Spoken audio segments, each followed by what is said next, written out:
বেচতে ভালো এত চিকুন এত চিকুন ভাড়া সময় নেই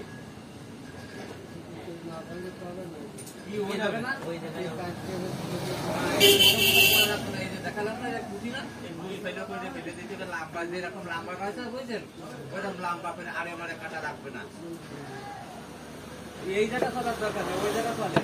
ওনারে নিয়ে যাবে তাই কত ভাড়া বলি তারপরে পয়সা হয়তো প্রতিদিন দোকান দেবে যেত তাই কোন ফাঁসি হ্যাঁ আর এই জায়গা যদি 10 গাছ থাকবে না এই জায়গায়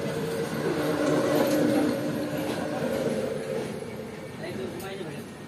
দুই বাবা আসলে লুটে যায় কই আইলা দুই বাবা আসলে কই আসি 100 টাকা